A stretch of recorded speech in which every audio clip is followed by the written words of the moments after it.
I found 3 VR Sonic fan games. This is all of them ranked out of 5 stars. Let's get right into it.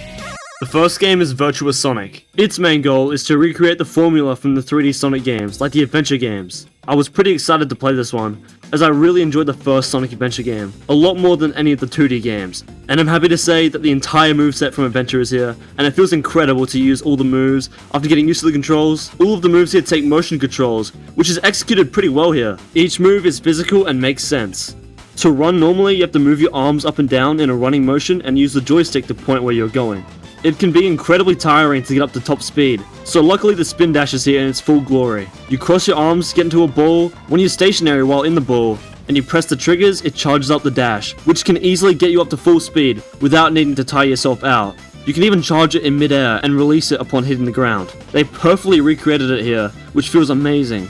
All of the other basic moves are here, like jumping by pressing the trigger after throwing one of your hands down, which you do while running anyway, so it's really intuitive. The homing dash by swinging your arms behind your back, ground stomping by putting your arms above your head, that ring dash thing by pressing the grips, and finally when you're in certain places, sticking your arms straight out in front or behind you to maintain full speed when reached. When you imagine the idea of a VR Sonic game, you probably instantly worry about the motion sickness due to those extreme speeds and crazy loops that Sonic is known for. Those worries are definitely valid, as you really do go as fast as it looks in the footage. It's definitely not for the weak, but if you can play something like Bone Lab no problem, then this isn't the worst thing ever. Me personally, I don't have trouble with high speeds or big drops in VR, however I do get a little tripped over by rotations that put you upside down.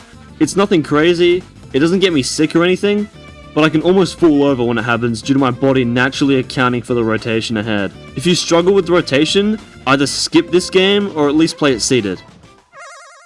The game takes itself extremely seriously, imitating an official game. It has a short storyline with sound-alikes to voice the characters. It has cutscenes and even a final boss fight. The story is a good idea, but the game is like 30 minutes long, so you aren't really going to care about the story at all. And if you do get invested in the story, it's over too soon. So what is the story even about? Sonic is on a vacation and Dr. Robotnik is being evil, so he checks it out and he kidnaps one of those blue guys.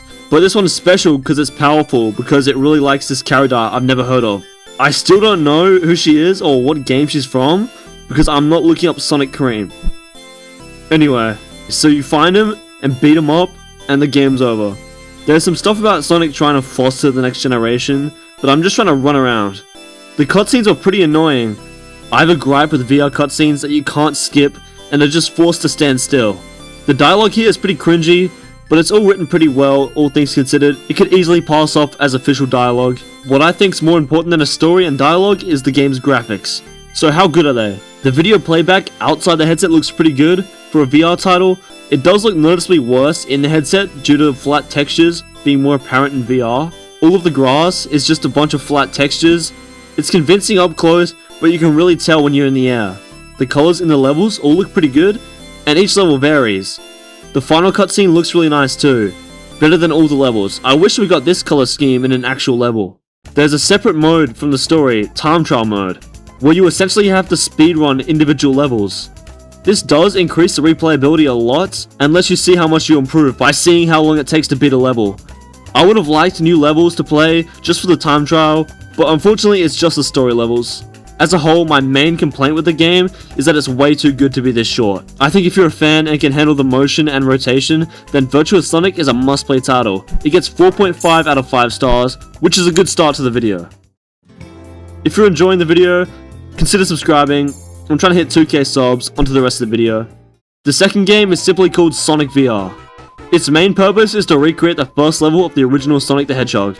The game makes all actions require motion controls, like the previous game, but here it's a lot more limited. You run by running on the spot, it feels clunky and really slippery, it's really easy to run off the side. You jump by holding A and doing a small hop. The jump is pretty inconsistent and sometimes it doesn't do anything. The best move here is definitely the ball, that you can perform by crouching.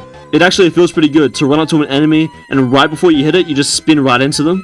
This is one of those games where your hands don't really do anything aside from pressing buttons. You can't even move Sonic's hands around. They just have predetermined animations.